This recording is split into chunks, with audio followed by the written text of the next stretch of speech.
Title sounds really pretentious, I know, but it's not just because I'm arrogant. It's actually based off of a book called Statistics. It's a very short 200-page book by a professor in CMU. It's a really good book. I suggest you check it out. You did a talk. Let's see. A little bit of history, very quick. So machine learning started both with statistics and computer science. And with early statistics, we were looking at very concrete but narrow problems, like finding the best ingredient to put in a beer.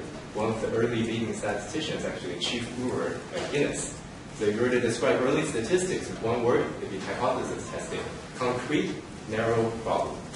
At the same time, a little bit later, computer science had these broad but lofty goals, geodistinction. So if I were to describe that in one word, it would be Turing test. And over time, statistics tries to broaden its scope. At the same time, computer science tries to narrow down the problem. AI is too broad for goal. And they merge in the center and machine learning with a broad but still technical definition that Tom Mitchell gives that I really like. So a computer program learns from experience with respect to tasks and a performance measure. If its performance measured by P improves with the experience. So it's broader than hypothesis test, but much narrower than Turing test. So I plan to just do a whirlwind 3 minutes each tour of a bunch of these topics. For many of these topics, each of you will know much more than I do, and I think there will be learning lunch specialized to many of these topics later on. So this is just, if you haven't taken a comprehensive machine learning class, I'm going to tell you on high level what these are. They're sort of organized from familiar to strange. Hopefully sometimes everyone will see a little bit of something new. Let's start with something conceptually pretty simple. We have a prediction problem, so either classification or regression. The data is you have a table. Each table, there's a bunch of rows. Each row corresponds to one sample. And with each row, you have, you can call a response, you can call a dependent variable, you can call a label. In classification, it's 0 or 1. In regression, it's a continuous variable. And the goal is to use your training data to learn something. And when you're given a new row that does not have a label or a response, you try to predict that. And a very easy way is just once you have a new test point, to find similar points in your training data. You find the k closest, where closeness can be defined by Euclidean distance, a vector norm between the rows. So you find those k closest points, and you take a weighted vote if it's classification, and you take a weighted average on their label if it's a regression. You output that as your new label for your test point. Conceptually pretty simple, easy to use. It is slow because you do have to do the search. There are ways to pre-compute, more complex, but there are ways to speed it up. One really important issue is standardization. This is actually an important issue for almost all the algorithms, so I'll just explain this here and now. Standardization is at different fields. So a field is a column. Different columns can have different magnitudes. Maybe you want to classify animals by height and weight. But the weight is going to be like hundreds of kilograms, and height is going to be 1 or 2 meters. So they're not on the same magnitude. So what you want to do is, one, you want to make sure that all the columns have mean 0. And 2, you want to make sure that a unit variance. And most programs lets you standardize your data with just a single command. And this is very important, especially for nearest neighbor. And another downside of nearest neighbor is large sample size. Questions about nearest neighbor? Hopefully everyone has seen this at some point. Decision tree, another conceptually simple algorithm. So in your training data, you learn what's called a decision tree. The decision tree has splits. At each split, you choose a column and you choose a threshold. And depending on whether that threshold is met, you either go down the left path or the right path. And At the leaf, when you're no longer making splits, right? You take a look at that subset of the data, and you try to figure out what the label is just by doing a simple count.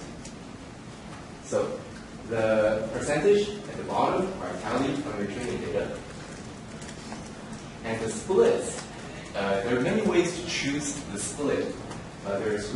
Usually they all revolve around greedy ways. So basically, you at a particular split, you basically try everything, and you output the best for that one split. It doesn't give you an optimal tree, right? Because if you want a best tree, you should optimize globally. But all the split methods are just these greedy local search. One really important concept is the depth of the tree. If your tree has depth n, where n is the number of data you have, you can get a perfect classifier on your training data. Zero training, but it's going to overfit like crazy, right? So in your value, you usually should have a validation data set with which you trim the tree, and there are various ways to trim. And it's famously interpretable, but it's unstable in the sense that if I make a small change to my data, say if I randomly remove some of the samples, you can get a completely different tree. So you should be aware not to over-interpret what the columns in each of the split actually means. The decision tree. Questions? Thumbs up? Thumbs up? Yeah. So when would I use this in what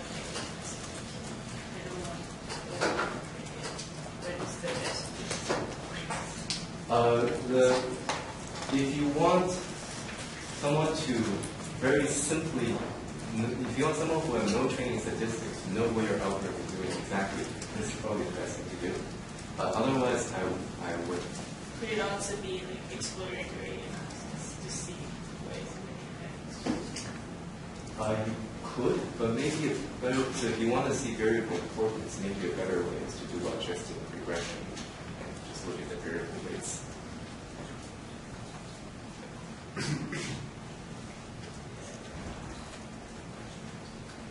Random forest is built on top of decision tree. Decision tree is famously unstable and has high variance. So random forest, what you do is you build many decision trees. But for each decision tree, you add randomization.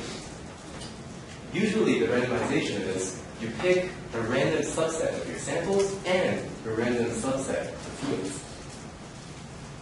So you do this many, many times. Each time you get a new decision tree, you aggregate them together just by simple weighting, and this actually performs really well. This gives you the state-of-the-art performance in classification for many tasks. It is a little bit slow. It's famously uninterpretable, but if you really want, there are ways to use this to still rank variable importance, which field is most useful for your classification.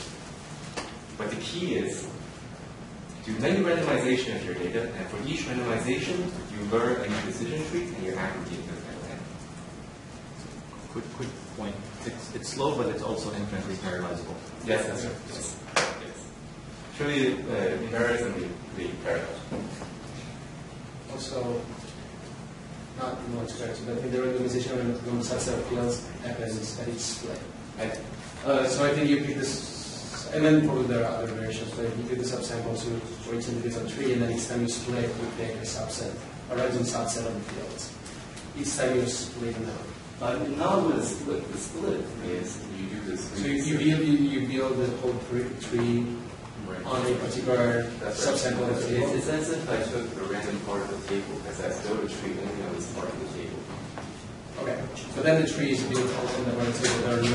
There's no randomization to split. No randomization is you could also have randomization of splits, so it's totally random and actually works pretty well. Another fun fact. Yeah. Random forest is trademarked. Really? Yes. Did you trademark it? It's that stupid, but they trademarked it in the algorithm, and it is licensed only for Leo Raymond and Adele Cutler. But everything is It's only for trademarked. C4.5 is trademarked. SVM is trademarked. So whatever. You look at it. Yeah. When you're like randomly sampling each for each tree that you're building, do you keep your samples the same size, or do you vary the size of your samples for any The subsample.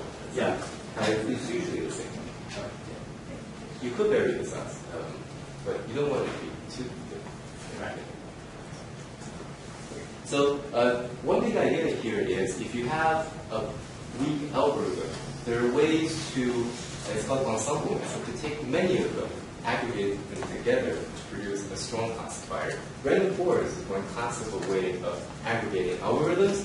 There's another way. It's called boosting. It also gives state-of-the-art performance in many machine learning tasks. It works very well. So the actual implementation, which we use for AutoBoost, what it does is there's no randomization of the data. You learn a simple classifier, say a decision tree with just one split. That's a terrible classifier. It's just one split. So you do that, it's going to give you a lot of training error. You weigh your data by its training error. So a data that was misclassified gets a heavier weight. And with that weight, we train a new simple classifier. And that's going to give you a bunch of other training errors. So you keep doing this, and you get a sequence of these simple classifiers. At the end, you aggregate, you add them together with some coefficient that AutoBoost tells you how to data. And this actually works really well. And it's surprisingly resistant to overfitting. Yeah. You can learn a lot of simple classifiers. Yeah. Questions on this and reports? So far, so good. Okay. So linear separator. The concept here is pretty simple. We basically draw for two-dimensional rows. Suppose you just have two columns and those which you want to classify. You just draw a line in your 2D plane. Everything on top of the line is one class, and everything on the bottom of the line is another class.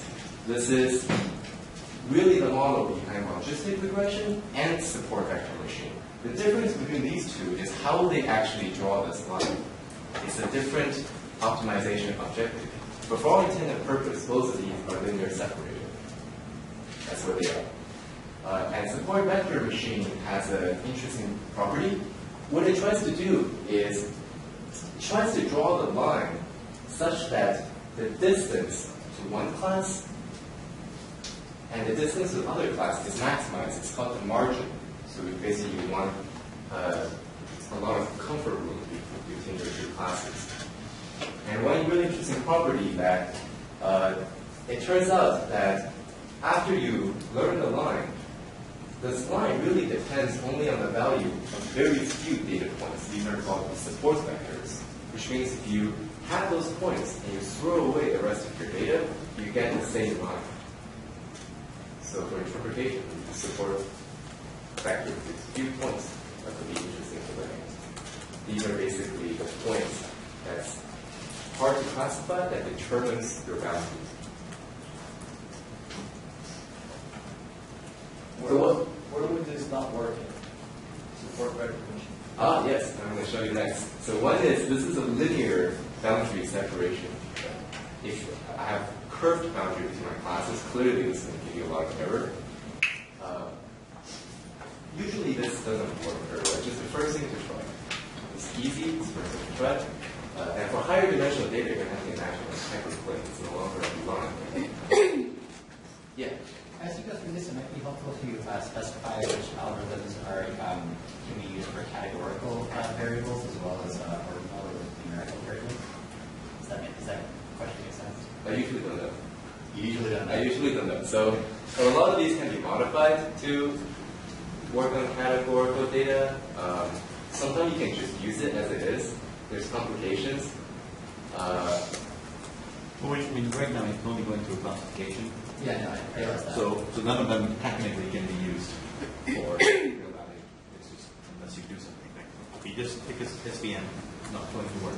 The X one. Did you mean output being categorical? No, or you mean being input. covariant? No, never mind. There's two different ways.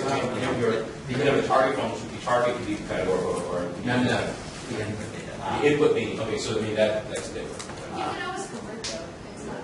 But you could paint your continuous ones method category, right? Yeah. So it's a bit too much detail. I'd be happy to discuss it offline. If I say this for everything, it's going to take way too long. Okay. Questions about this? So logistic regression is a very traditional statistics. So one thing that would be good is if you guys think about a bunch of dimensions. So an exercise for after this would be, let's make a big spreadsheet which has every algorithm and 20 different dimensions. That's good, What if you have testing values? What if you have real valued input? What if you have overfitting? What if you have, and then let's start filling that matrix of whoever is comfortable. They can put their opinions in there. And that would be good to kind of create over the summer is this big table, which has, and I haven't seen anything reduced. Yeah. We can create a Google Docs. Yeah. Cool. That's what from one of the big universities here. They have it started out as like a student's cheat sheet for an exam and sort of expanded. So we can take that and then add. Enough of that. Sounds good. Do you know where it is? Kernel SVM, so that addresses the question of linear classification boundary. This lets you do curved classification boundary. It's as if you're adding new columns, and these new columns are basically the covariance interaction terms. So if you have x minus 2 x3, it's as if you're adding x minus 2, x2, x3, x1, x2, x3. Except you're not doing this explicitly. So this is an amazing computational trick with SVM. This is just almost as fast as linear SVM. It's a very clever optimization trick. And what you need to specify is you need to specify a way to measure similarity between the two rows. Usually, it's called the kernel function, and one really popular kernel function is this. So this is e to this expression. It's not much math, right? So this is a vector node. This quantity is larger if these two true rows are more similar. So you just specify, I want the Gaussian kernel, you put it into your SVM, and it produces this curved boundary for you. You can intuitively think of it as you're adding all these extra interaction terms into your model. And a lot, yeah. How sensitive is my separator on choice? On the choice, it's not at all sensitive. It's not particularly sensitive on the choice of kernel, nor is it that sensitive to the tuning parameter because it's classification. For regression, it is very sensitive to the choice of tuning parameter. So usually, you do not have to tune that much. This is the number one reason. I think this is the number one reason that SVM is used. Is because it has Just to make it, the tuning parameter is sigma, is a signal. Yeah. which is a distance. Yeah, it tells you how stringent you want your similarity measure to be. If sigma is large, you're saying, well, these 2 points are pretty different, but I'm going to say they're quite a little similar. If sigma is small, then you're saying they basically have to be identical, or I'm going to consider them as weird. Criteria to classify. Yeah. And a lot of other algorithms, logistic regression can be kernelized. Later on, PCA can be kernelized. A lot of these can be kernelized, but you can all think of them as just adding in these interaction terms. Okay. Structured SVM. So this is, I don't want to go too much detail into this. The key fact is your y is no longer 0, 1, nor is it a continuous variable. It is some sort of a structure. It can be a parse tree, it can be a graph, it could be a sequence, it could be a lot of things. And the problem sounds really hard, right? But in fact, you have to do the hard work by specifying what's called a feature map, which takes x and y and map it to a vector of features. So you're basically turning your structure into a normal feature vector. In this case, you're trying to parse the sentence, and your feature map is essentially a weight for every possible rule in your context-free grammar. If you don't know what those are, don't worry about it. The high-level takeaway is you're predicting structure, and you need a way to describe the structure using a feature map. So a feature map is a way of describing the structure. Yeah, But the feature map dimension fixed. The output dimension of feature map is that fixed? The output dimension? the feature map is on the right side. on this one. So that dimension, that dimension is not fixed. The dimension is fixed, but normally you don't explicitly compute the whole vector. It's usually your algorithm will compute. It's always implicit. A lot of these computations are implicit. It's just that this is what it's actually doing, but when you implement it, you want to use computation tricks. You never want to output that in giant. Just to add to that, one of the advantages of SVMs is your data doesn't need to be a fixed length vector. So like a lot of people in biomedical research really like them because you can have gene sequences that have various lengths. And basically by defining the kernel function and doing what Ben's talking about with making the computation implicit, you're able to still do the full power SVMs.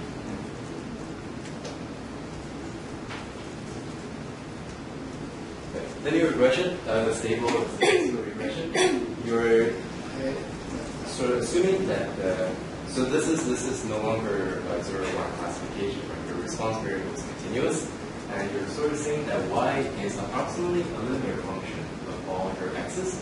How many people have not seen linear regression? Okay, so I can speak through this. There's vector notation, and here is matrix notation.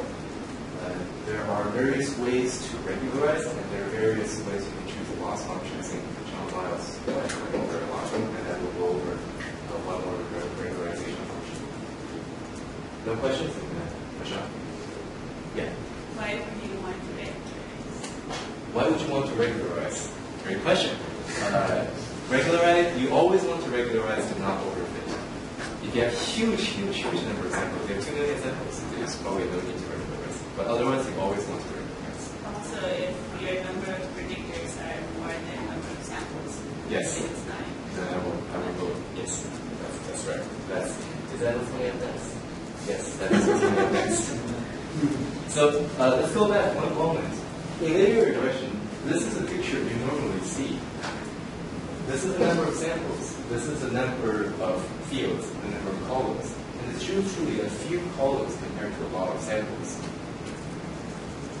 In variable selection, it's the other way around. You have many more columns than you do have samples. To some of you, this might seem very strange because the system of linear equation is what's called Ender-determined. If you don't understand it, don't worry about it. The key is you cannot learn all of the coefficients perfectly. You're going to have to say that a lot of them are 0, which means you're going to choose a few relevant columns. You don't actually have to assume that they're 0. That's just the structure that most people assume. That's right. Just Yes, good point. Yeah. It selects a few relevant columns. You can either think of it as assuming that a lot of the columns do not help you predict, or you can think of it as reducing model complexity, which is what one reason. And the way you regularize is using the absolute L1 penalty. It's the sum of the absolute value of these beta coefficients. Very efficient implementation. One important point, after you run the L1, the absolute L1 regularization, you're going to get a beta vector with a lot of zeros. And you don't want to use that as your final predictive model. What you want to do instead is you want to take the columns which have non-zero weight on these. These are the relevant variables. And you want to fit a new model with just those variables. The reason is that the L1 regularization adds a huge amount of bias to your model. It's going to give you a very good feature selection, but usually worse predicted accuracy. So if you want to predict accuracy, you always want to refit. Yeah. Just to be clear, why don't you want to maximize the sum of the betas? Because we want to have the largest, the ones that have the most effect. Maximize this. Yeah. No, you want. So one easy way to max. Maybe it's better to take that offline, because otherwise this could go on for a while. Yeah. Usually when you do your regression, you are completing the step. And now you're just adding more weight to variables that are not as important. So it's another quick way to think back. Suppose that instead of this, I just have a function that gives me, that it just outputs a number of non-zeros. Right? So I have my offset and add to a function that outputs a number of zeros. So if I want fewer number of non-zeros, I want to minimize that. So number of non-zeros, so I want to minimize the number of non-zeros. And this regularization is what's called a convex relaxation. It's an approximation, a computationally efficient approximation to a function that outputs a number of non-zeros.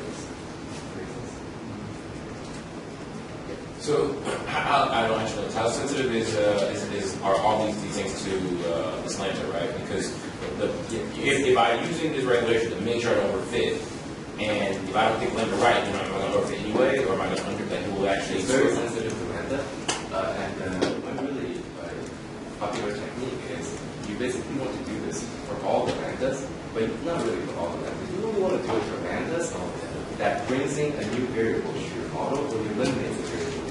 These are the change point lambdas. And they're efficient algorithms that automatically tells you what the change point lambda is implemented in R. It doesn't actually compute it for all the lambdas. It detects where the change points are. So you want to, at the end, you want to eye these change points to make sure that they make sense.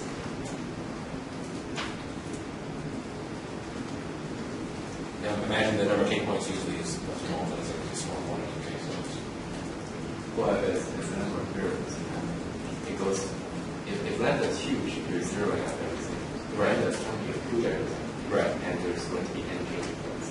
But there might be more than n. The variable might be zeroed out. So you bait. P. Okay. Yes. Two quick points. One is, if there's any correlation between your columns, this could give you bizarre outputs. So suppose I just duplicate one of the columns. Which one will I select? Will I select close or select one? It becomes not clear. So you want to be careful if you have heavy correlation between your columns. And the second point is, this variable selection is assuming sort of linearity. It's an open research problem right now. We're going to relax on linearity. That's it.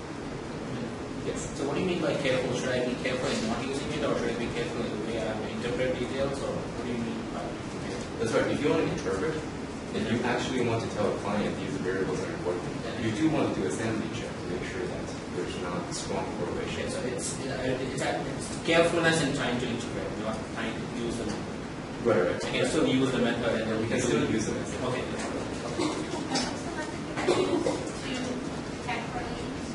Open research question. Those are answers right now.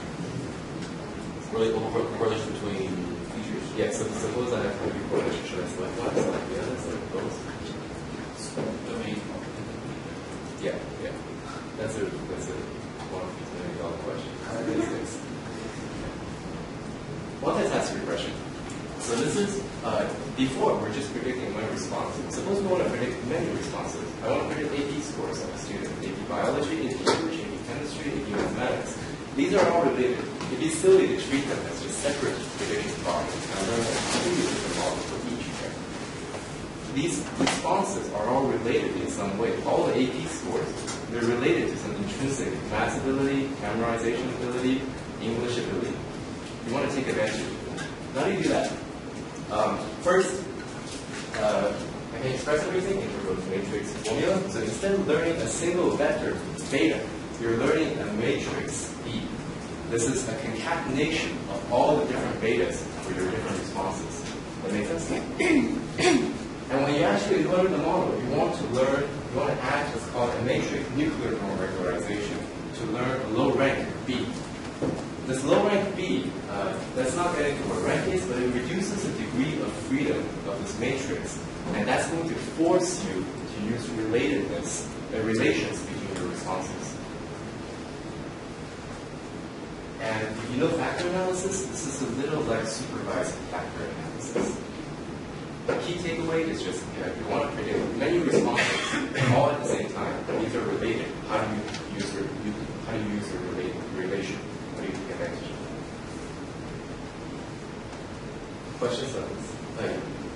Is this different from, say, doing this iteratively? So, like figuring out, doing one of these regressions, using that as then one of the variables, and then sort of iterating through until convergence? Or would this just be faster?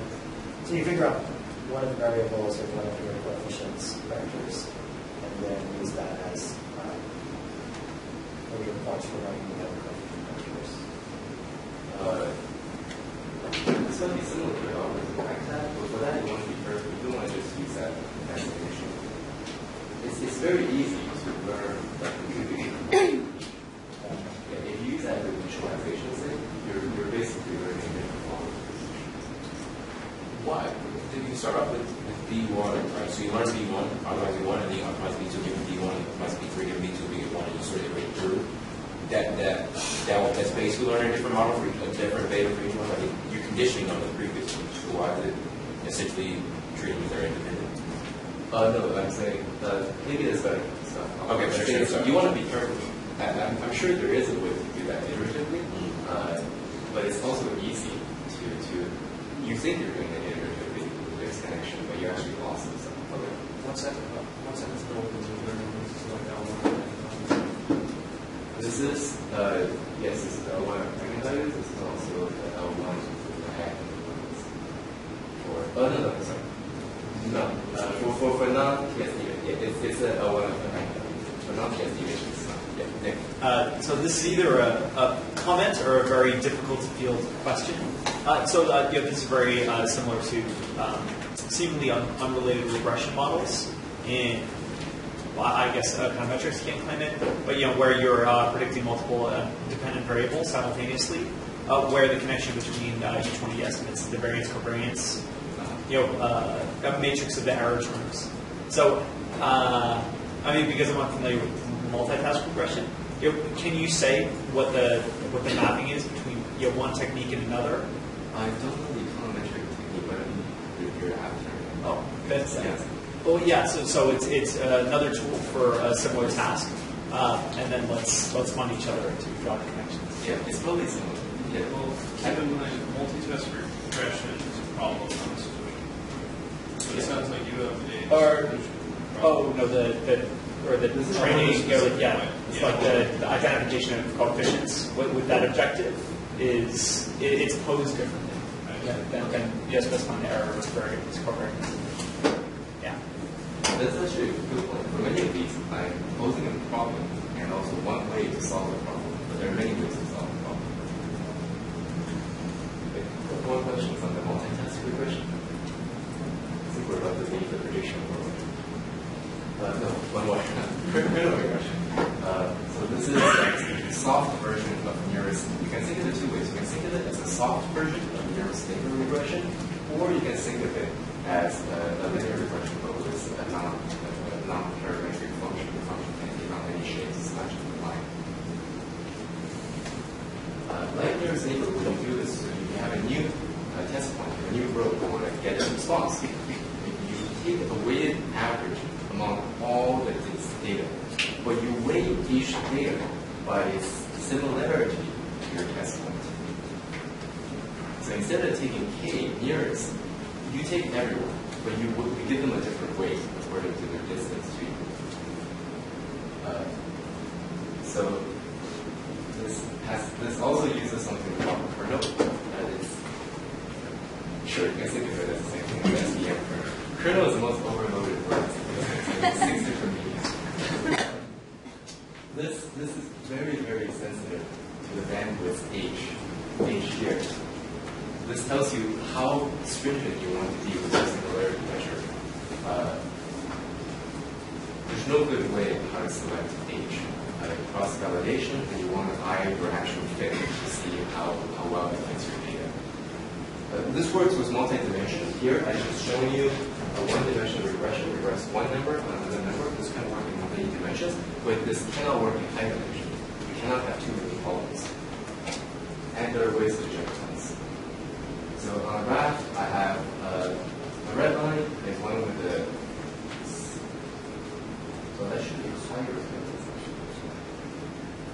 Oh, that's true. I got a higher bandwidth. It's more flat and more smooth. Smooth is good, but flat is not good. No, higher bandwidth is general, lower bandwidth is. You're right.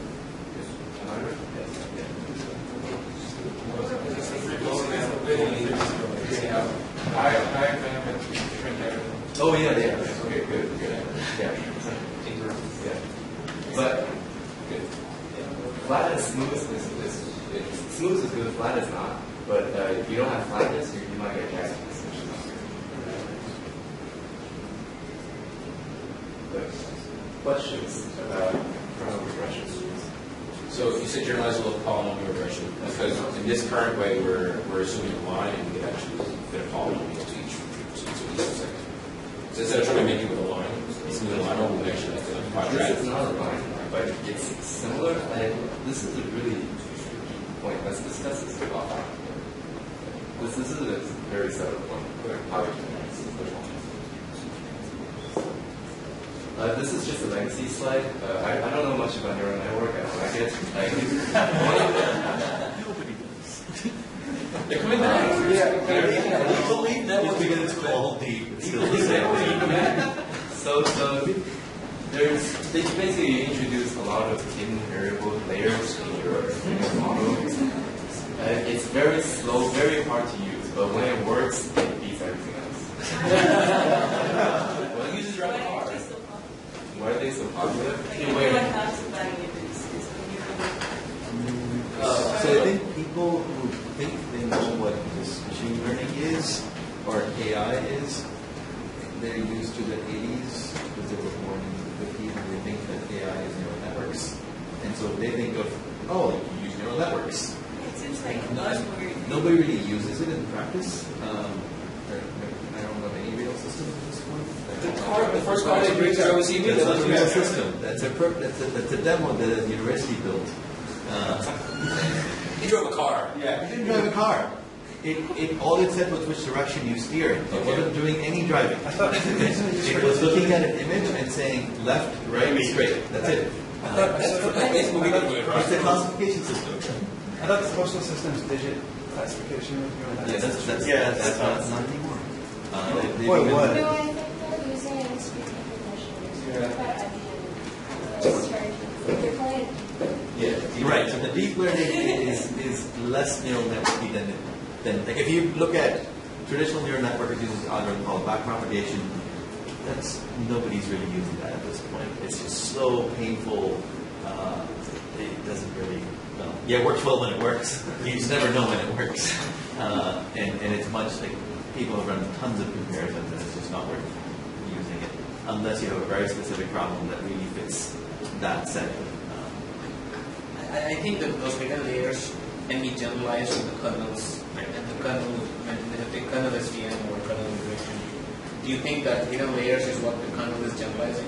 Because I see that hidden layers are basically manipulating the inputs in such a way that I feel like I see that. It feels like it though. If you're saying no, then you say no, then you are all machine learning, so you say that my I know. It could be. It's just that that's a strong statement, but I don't know. You're picking the hidden layers with your choice of the kernel. I actually did not want to spend much time on this. Okay. I love to bash neural networks all day long, but yeah, I think we only have like 30 minutes left. You're right. There was a question at the back. Okay, good. Let's neural network at the back. Okay, k-means. So there are now no longer any dependent variables. This is just looking at the rows, and I want to group similar rows together. So why do I want to do that? A couple of reasons. Data exploration, that's always a good thing to see in your data cluster structures. You can generate new features for your prediction task. It's a good way to do dimensionality reduction. So a whole bunch of them, I cluster them, and then use the cluster identity as new features in your predictor model. It's pretty popular in a lot of algorithms. K-means is probably the first clustering algorithm you learn. So here I illustrate two-dimensional rows. Just, every row just has two columns. The k-means works by you iteratively update your cluster center and your cluster assignment. So you start with the cluster center. I'm not sure if everyone can see this, but you have a cluster center here, here, and here. You have 3 clusters, and you assign the points to each of the centers just based on closest distance. And you get a color of the points. So this is a green cluster, blue cluster, red cluster. And after you make the assignment, you can compute a new cluster center by taking the centroid, the weighted average. And it's no longer at the original space center, it's moved. And because that has moved, you can now update your assignment of points to clusters. Because the cluster centers are different, so the assignments are different. And you keep doing this. It's this iterative process. Does that make sense? Yes. So you only want step 1 of the algorithm the first time around, rather than drawing the centers. Yes. Then you have clusters once you assign them to the nearest distance. Once you assign all the points to the center that is closest and usually distance. Right. And then you keep finding the centroid of the new. That's right. That's right. And you keep doing this. K-means very quick and dirty, very easy to use, but it may not converge. So you can do this infinitely and the cluster center to move around while you don't know when you got the final answer. You might never get the final answer. It's a really bad property of K-means. And when you get the final answer, it may not be the right answer.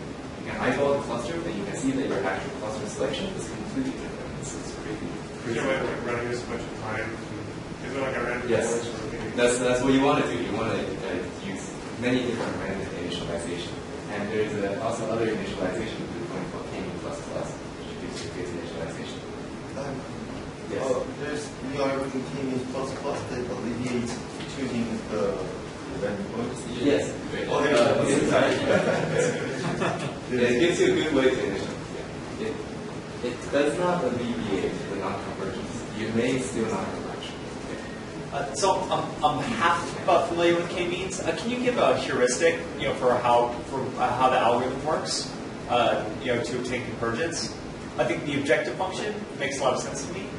But when to decide? Yeah, the algorithm, for iteration, I'm interested in. For K-means, we just run 100 iterations, but I'm going to give you an algorithm next that doesn't work. Oh.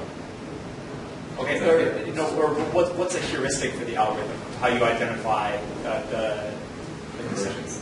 Yeah. We don't. Usually it's just 100 iterations. There's no good way to identify. No, but how do you get a second iteration from the first iteration?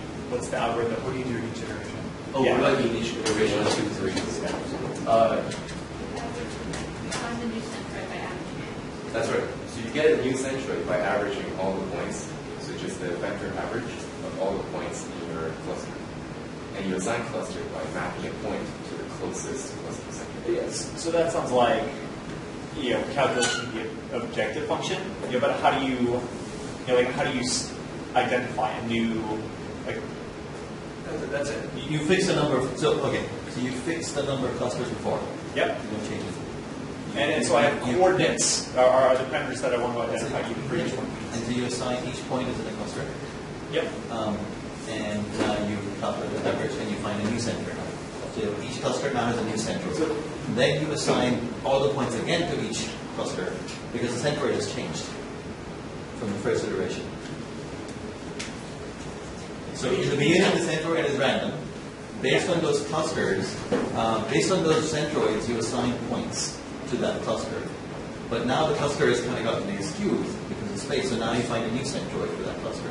Then you assign points again based on that new one. Okay. And now it's changed. So it's okay. So it's the objective is the nearest center, Yeah. And then you step to the centroid. Exactly. Okay. And this is just log from your center. Thanks. Okay. Thanks, Rick. All right. K-means quick and dirty, not very good. Gaussian mixture. This is basically improvement of K-means. It's a real K-means, I suppose. The tagline is the shape of the cluster matters. Before, we were just looking at distances. So take this picture, right? It might be 2 clusters, 3 clusters. It depends on what you say. But suppose I have a point here. Should that point be this cluster or this cluster? Well, it's closer to that one. But if you look at the shape of that cluster, it's very squished along that dimension. Right? It's very tightly concentrated. So if I get a point here, it's unlikely to be from that cluster because it doesn't fit the shape. Does that make sense? So I would assign it to this bottom cluster here because it's more diffused along that direction. If I get a new point here, it's more likely to be generated from this cluster than from that cluster. That's a critical intuition behind Gaussian mixture. That is not clear on what that is. And the way we capture the shape is through oriented ellipses. This is the same as the Gaussian mixture, multivariate Gaussian mixture RNA statistic. But don't worry about that. You're just trying to draw the ellipses. In higher dimensions, this is a high-dimensional ellipse that tries to capture the orientation and the squishiness of your cluster. So you cluster the points by weighted distance to the ellipses. You weight it by the squishiness of each ellipse. The computation is a little bit more complicated, not by much. So, but intuitively, that's what you do. And the algorithm is actually a little different. The algorithm is called EM, expectation maximization. Don't worry about why it's called that.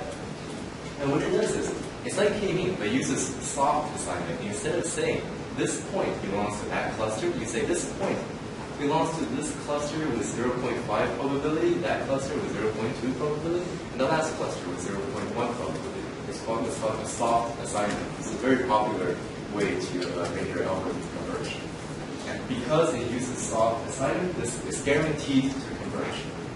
But it has it retains all the other problems. So very sensitive to initialization. And it may be wrong. Is there a way to be smart about it? Is there a way to be smart about initialization?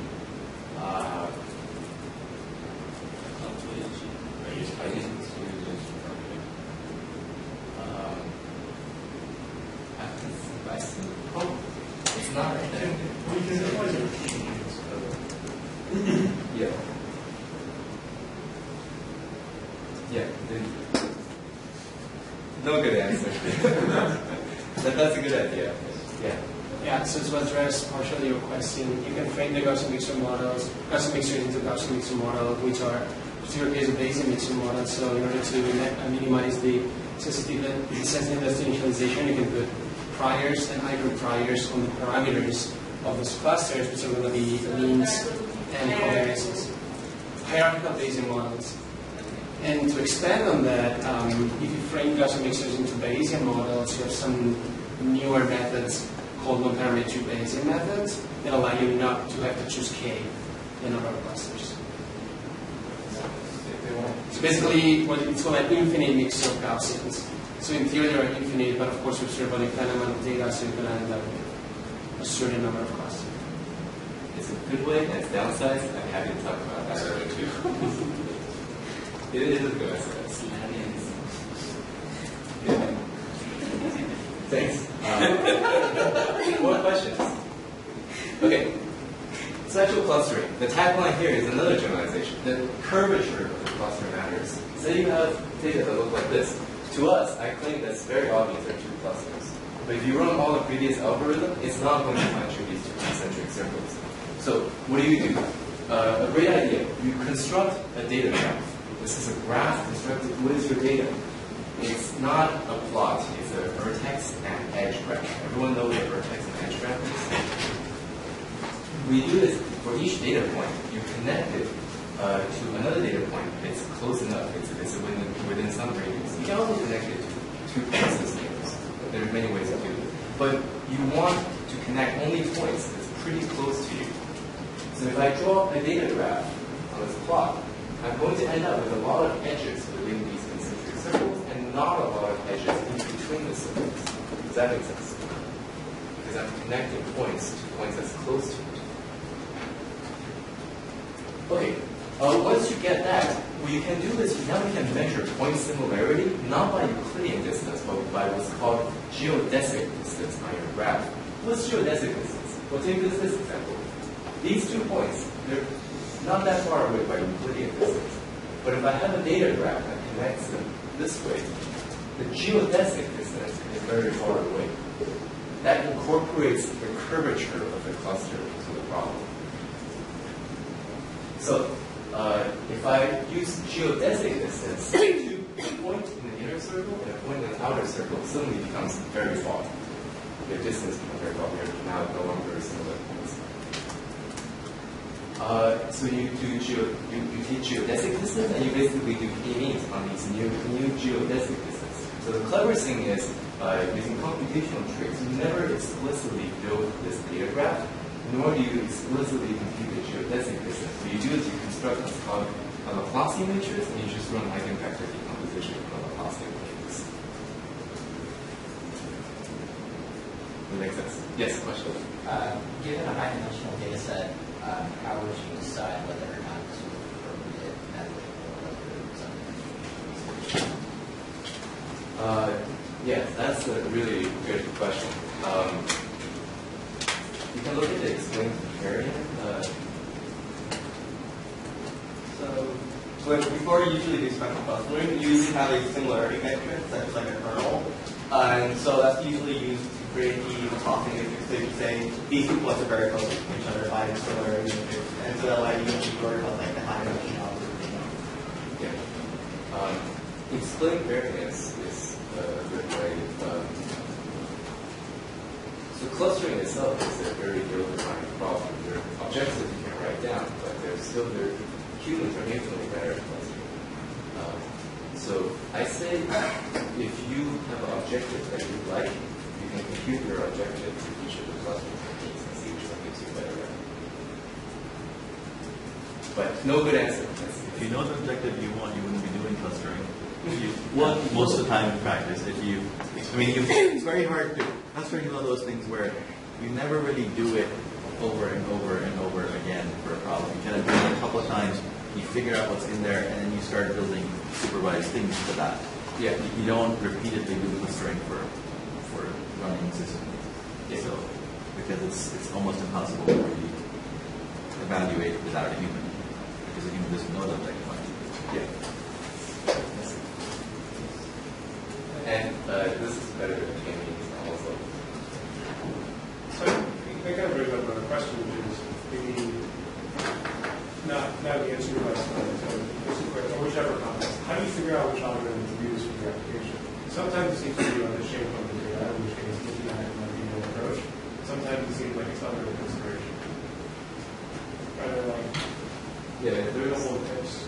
That's also no good answer to that. Otherwise, there wouldn't be so many classification algorithms. For classification, I think it's really just if you really care about predictive accuracy, you can just try it. Always use KX. So I like the math now. Okay. But at least what are some of the considerations? What are some of the considerations? Interpretability,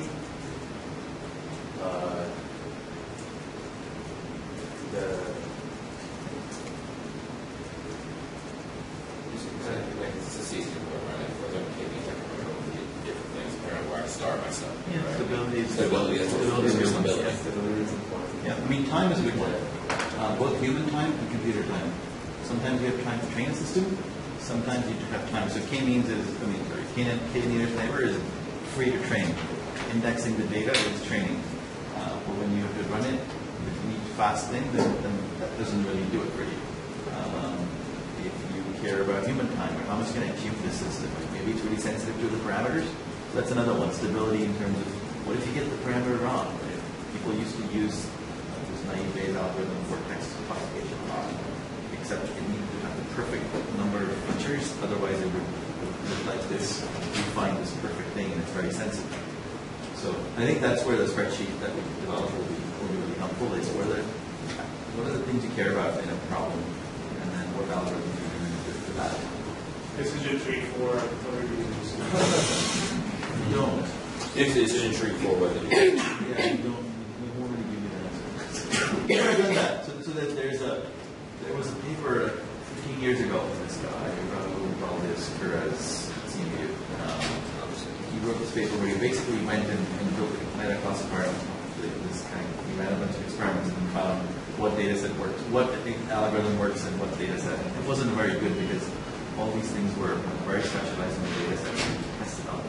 There's a really good evaluation paper also many years ago that Rich Caruana wrote, which was also either 100 data sets and ran all these algorithms and then the comparison. But again, that's very specific to those data sets. I think that was also an issue with Netflix algorithm that price algorithms, just people that they use it. Yeah, and none of those really, I think they usually think of the data as, lots of rows and lots of columns, and maybe some sort of distribution assumptions, but that's pretty much it. I mean, in practice, there is how much training data you have. If you've got 1 million data points, it doesn't really matter. If you've got 20 data points, it's really expensive to get. It matters more. How often do you retrain a system like this? How much more? There's also a lot of research where it sort of shows more data is probably better than you can spend $1 million on more data instead of having a research team spending 5 years or 2 years, then you get better results. But again, some problems are better suited for that.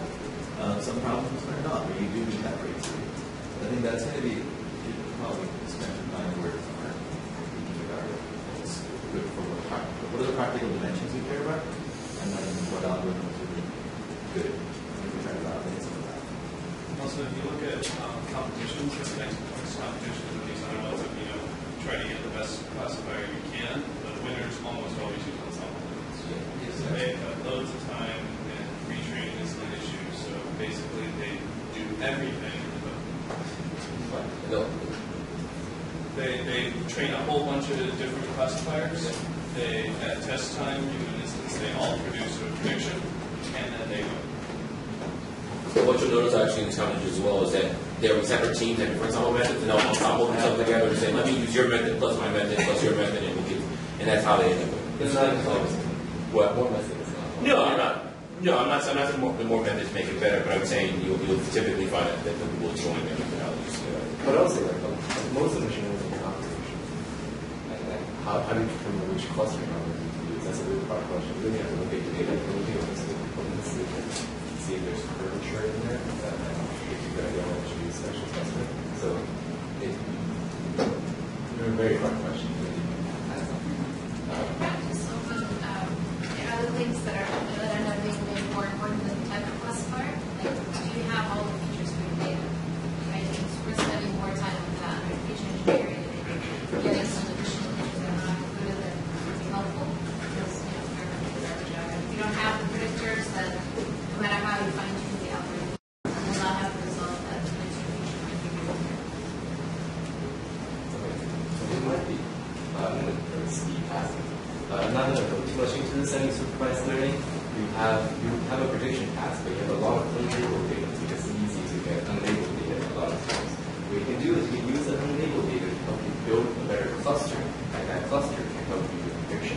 Except when you build the cluster, you can incorporate that into your training. So you build clusters that best help you predict. So that's semi-supervised learning, just using unlabeled data. PCA, it's dimensionality regression. You want to find the directions that captures the shape of the data best. So in this case, one direction that way, one direction this way. This is not very interesting because it's two-dimensional data that you start out with. You reduce it into 2 dimensions. It's not very good, but in high dimensions, this could be pretty useful. The directions must be all orthogonal in PCA. This is a big problem. Manifold learning.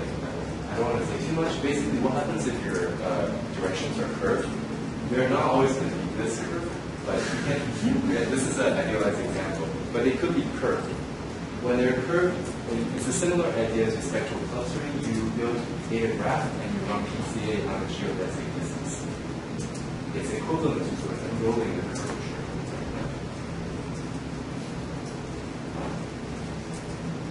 Topic model, this is a specialized PCA for text analysis. So the data here is you have a lot of articles. Each article, you have a word count. We're not going to care about the order of the words. It's called a bag of words assumption. So here, a principal component of a special name is called a topic. What's a topic? A topic is just a set of words that co-occur a lot. So here are 4 topics. These are words that co-occur a lot in an article. And once you have the topics, you can describe articles by how similar they are to each topic. This gives you the best performance on text recommendation, topic recommendation. So here's an example. The words, when you actually learn, the words have weights associated, and they don't have labels. The labels are just added by humans. So you look at the words and you say, okay, guess what this is. Product one. Good? Okay. As far as coding special PCA for image processing, this is sort of the components for human face. So it's saying that every human face can be basically represented by selecting a couple of these small patches and adding them up.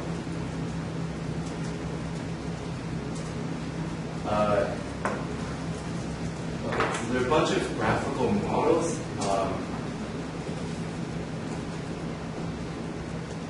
Right? So it's a vertex and edge graph. In fact, let me skip this because there will be another learning touch on graphical model, hopefully later. Let me just say a little bit about HMM because it's really useful for time series. The idea is that you're going to model and observe hidden states, and you have observed variables.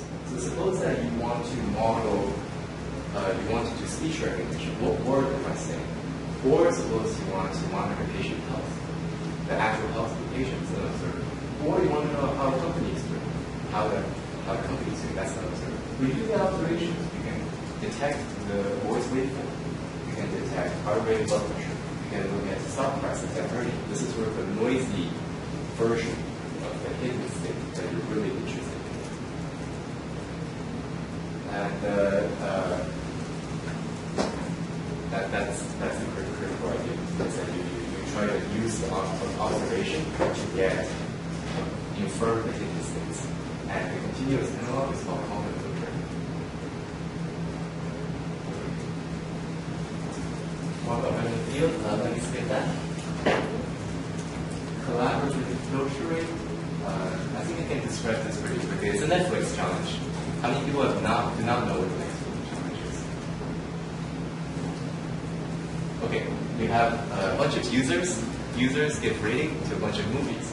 But a lot of these ratings are missing because not everyone watched every movie. So the challenge here is you have no other information. All the information you have is how the users rated the movies. How can you use that to predict what the user would rate the movie if the user had watched that movie? Right? I'll go over it again. So we want to know if Matt likes Fast and Furious 6. What we do is we find people who like many of the movies that Matt likes, who have also watched Fast and Furious 6 and see what they rated. Of course, in computation, you never actually do this. This is implicit when you actually do something called matrix factorization. The taglines, people that behave similarly are similar. Is the solution seems very much as learning reduction of the with a lot of missing data. The missing data is really crucial part of this. Yes, it is, but the link is subtle. It's different. The mathematical formulations are actually similar. Link prediction. This is a little like collaborative filtering, except instead of users and movies, you have people. You have a social network. In Facebook, you get recommended friends all the time. And we want to know, we want to pick two people and say, should they be friends? There is no edge there, but should there be an edge? So this is similar to collaborative filtering. You want to predict missing values. And there's other things you can do on social network community detection. Online learning. A little bit about this is the second to last slide. Okay, the key idea here is you get your samples iteratively. You get a bunch of samples, you make a prediction, you see the error, and you update the model, and then you get the next batch of samples. You don't get the model at the same time. So what's the problem? The problem is the model can change over time. You need to keep updating your model. The way you can do that is by using flexible data weight. You weigh the recent data more than the past data. This is also, there's another formula which is very useful. Say you're in the state of Illinois and you want to evaluate many different methods of signing up people for house insurance. Right? Which method is the best? Well, initially you don't know anything. You have to try each and see how they do. So the key concept here is what's called exploration versus exploitation. I could hire a chief to go out and sign people up, and he say he does a good job. I could keep on hiring him. That's called exploitation. Or I could say Ed might do a better job, so let me hire Ed to go out and sign people. That's called exploration. So you want to balance there, right? You don't want to just pick chief because Ed might be amazing, but you don't want to keep picking, trying new things. And the algorithm, these are called multi-arc bandit problems. What they do is a balance. They find the best balance between exploration and exploitation. That make sense?